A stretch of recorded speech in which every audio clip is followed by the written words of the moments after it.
Pinkity's Party Frock.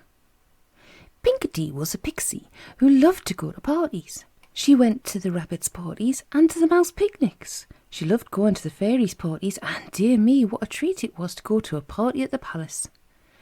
Pinkity lived in Jenny's garden, but Jenny didn't know. Pinkity had a tiny house under the old lilac bush. All the mice knew it well, and so did the two rabbits who lived at the end of the garden. One of the hens knew it too, for she had gone under the bush to lay an egg. But Jenny didn't know, though she had played round the bush a dozen times a day. Jenny played with her doll Rosebud. She loved her very much, for Rosebud was a pretty, cuddlesome doll whose eyes shut to go to sleep and who could say "Mama" in a very baby-like voice. Rosebud had two sorts of dresses, a pink silk one with a white sash and a blue cotton one for mornings. Pinkity often used to watch Jenny playing with Rosebud. And one day, as Pinkity was peeping through the leaves at Jenny, the postman came with a letter for the pixie. The postman was a little mouse, and Pinkity took the letter in excitement. "I hope it's a party invitation," she cried, and it was. It was from the fairy Goldywings, and the party was to be the next day, Monday, a picnic party on Breezy Hill. "Oh, what fun!" cried Pinkity. "I shall make myself a dress and hat of pink rose petals. I shall look fine." That night she went to collect the pink rose petals from Jenny's garden. She came across old Shellyback, Jenny's tortoise, lying asleep in the grass. Pinkity laughed. "I shall use you for a stool to sit on," she said, and so she sat down on the tortoise's back and began to make her pink frock and hat. First she made the hat and fitted it on her head. Really it looked very pretty, all made of silky petals, and then she began to make the frock.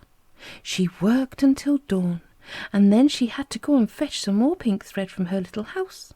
So she dropped the little frock lightly onto the ground by the tortoise and ran off. When she came back, whatever do you think had happened? Why, the old tortoise had awakened and put his head out of his shell. He'd seen the rose-petal frock and had begun to eat it up. You see, rose-petals were a great treat to him.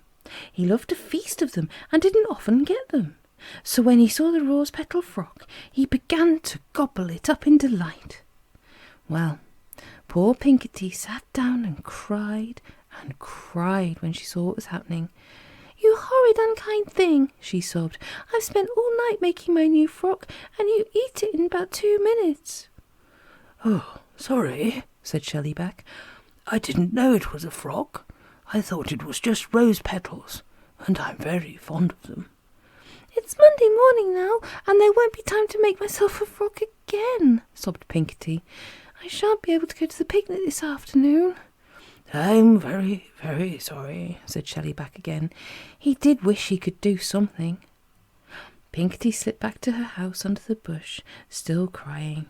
Shellyback pulled at the grass and waited for Jenny to come out to play. When she came out, she looked very important. It was Monday, and she was going to have a washing day just like Mother. She had washed Rosebud's pink silk frock and her white petticoat and vest, and had washed her pram cover and pillowcase too. Now Mother had put her up a little clothesline in the garden to hang the things on to dry.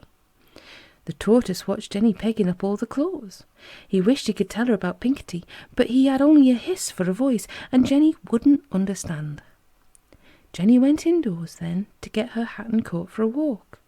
Shellyback watched the clothes flying on the line and went on eating. The wind blew hard. It blew the little clothes on the little line, and it blew Mother's big clothes on the big line. It blew so hard that it blew the pink silk frock off the line altogether, and it flew off and wrapped itself round the tortoise's head. He was surprised. He put his head into his shell at once, and then he poked it out again to see what it was that had dropped on him. It was Rosebud's best pink silk frock, and the tortoise stared at it in excitement. Just the thing for Pinkity to wear at the picnic, if only it would fit her. Shellyback picked the frock up in his mouth and crawled under the lilac bush with it. Pinkity was there, still crying, and how she stared when she saw the tortoise bringing the pink silk frock. "Oh, where did you get it from?" she cried. "What a beautiful dress, and I believe it will just fit me, and you match my new rose-petal bonnet beautifully. She slipped the frock over her head and tied the white sash around. How sweet she looked! "Oh, thank you," she said to Shellyback, kissing his little blunt nose. "I'll wear it to the picnic." She ironed it out and then put it on for the picnic with her pretty pink bonnet. Off she went as happy as could be, and how everyone admired her in her pretty silk frock. Poor Jenny was upset when she came in from her walk and found the pink silk frock had been blown off the line. She hunted and hunted for it, but of course she couldn't find it, and then it was her turn to weep. The tortoise heard her crying and soon knew why. How uncomfortable he felt. First he'd eaten Pinkity's rose petal frock and made her cry, and now he'd taken away Jenny's doll's frock and made her weep. He went to the lilac bush and waited for Pinkity to come home. When she came, he told her how upset Jenny was. "Oh dear," said Pinkity, "what a shame. Well, I'll soon wash and iron this frock with Shellyback, and then I'll give it back to Jenny for Rosebud. And I'll give her my rose petal bonnet too.